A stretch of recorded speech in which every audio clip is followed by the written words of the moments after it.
After taking office in January, it became clear to me and my new leadership that the Georgia Department of Labor had much bigger problems than antiquated technology, poor morale, and financial struggles.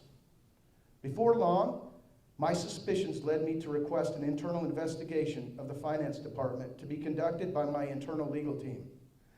The results confirmed our suspicions and led me to engage the state auditor and request additional assistance in addressing our concerns with ambiguous sources of monies that were identified within this agency. At this point, what I'm about to say next is not fully conclusive as investigations continue.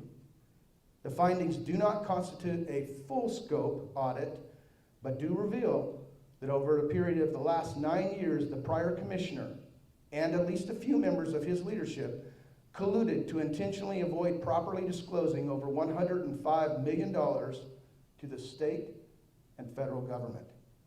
Beginning in 2014, a combination of 3 different funds were commingled and carefully hidden in the Federal Unemployment Trust Fund, where they were mischaracterized and undetected.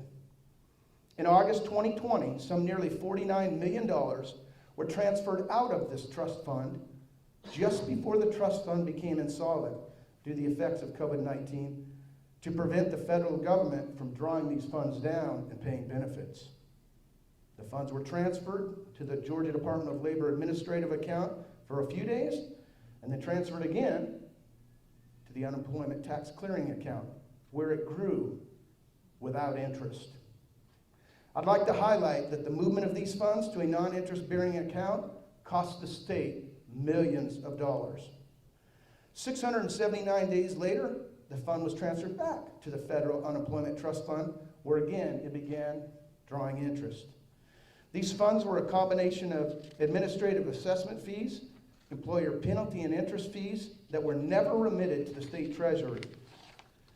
The exact breakdown of the funds: $20,829,614 in administrative assessment fees, $63,139,053 in penalties, and $21,201,509 in interest, for a total of $105,170,178.20.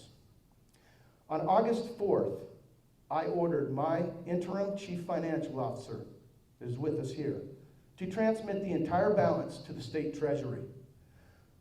Ladies and gentlemen, the full impact of this alleged fraudulent activity is yet to be completely realized, as several important files and records are missing or unavailable. And years of state and federal reports are yet to be fully reviewed and restated for accuracy. At this moment, it appears evident that several state and federal statutes have been violated by this previous administration. As the current commissioner and a duly elected constitutional officer of Georgia, I promise to work tirelessly to hold accountable all those responsible for betraying the public and betraying the innocent Department of Labor employees that were unaware of this deceitful activity.